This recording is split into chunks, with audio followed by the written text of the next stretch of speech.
మరో బ్రేకింగ్ చూస్తున్నాం. పెద్దపల్లి జిల్లాలో గుప్త నిధుల కోసం గుడి గోపురానికే కన్నం వేశారు దుండగులు. ముత్తారం గ్రామ శివారులో 250 ఏళ్ల నాటి ఆండాలమ్మ ఆలయంలో గుప్త నిధుల కోసం తవ్వకాలు చేశారు. అర్ధరాత్రి గుడి గోపురాన్ని తవ్వారు. కేవలం గోపురంలోనే కాకుండా ఆలయ అడుగు భాగంలో కూడా తవ్వారు. ఆలయ గోపురానికి ఉన్న విగ్రహాలను, గోడలను, ఆలయం గోపురాన్ని ధ్వంసం చేశారు. ఈ తవ్వకాలు చేసిన వారిపై కఠినంగా శిక్షించాలని స్థానికులు కోరుతున్నారు.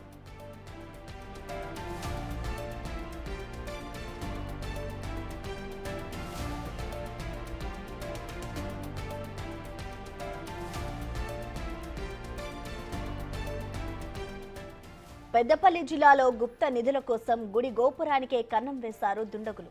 ముత్తారం గ్రామ శివారులో 250 ఏళ్ల నాటి ఆండాలమ్మ ఆలయంలో గుప్త నిధుల కోసం తవ్వకాలు చేశారు. అర్ధరాత్రి గుడి గోపురాన్ని తవ్వారు. కేవలం గోపురంలోనే కాకుండా ఆలయ అడుగు భాగంలో కూడా తవ్వారు. ఆలయ గోపురానికి ఉన్న విగ్రహాలను, గోడలను, ఆలయం గోపురాన్ని ధ్వంసం చేశారు. ఈ తవ్వకాలు చేసిన వారిపై కఠినంగా శిక్షించాలని స్థానికులు కోరుతున్నారు.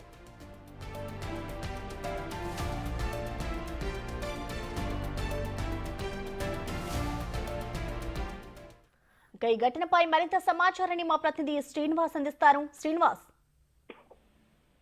ప్రసన్న, పెద్దపల్లి జిల్లా లోపల గుప్త నిధుల కోసము గుడి గోపురానికి కన్నం వేసిన సంఘటన చోటు చేసుకుందని చెప్పుకోవచ్చు.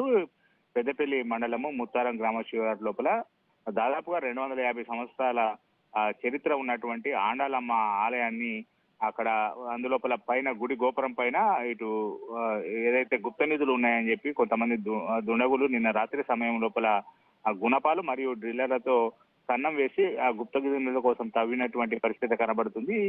ఇటీవల కాలం లోపల ఇటు పెద్దపల్లి జిల్లా లోపల పెద్ద ఎత్తున కూడా గుప్త నిధులు ఉన్నాయని చెప్పి అయితే తవ్వకాలు చేస్తున్నారు. 15 రోజుల క్రితం కూడా ఒక అటవీ ప్రాంతం లోపల పెద్ద ఇటు గుప్త నిధుల తవ్వకం ప్రారంభించారు.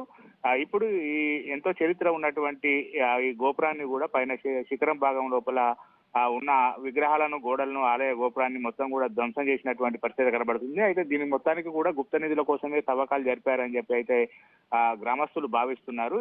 అత్యంత రమణీయంగా ఉన్నటువంటి ఆలయ గోపురాన్ని ఇప్పటికే ఈ దుండగులు ధ్వంసం చేసినటువంటి పరిస్థితి కనబడుతుంది. అయితే ఈ దుండగులను గుర్తించి వారిని కఠినంగా శిక్షించాలని అయితే గ్రామస్తులు కోరుకుంటున్నటువంటి పరిస్థితి కనబడుతుంది. ప్రసాద్.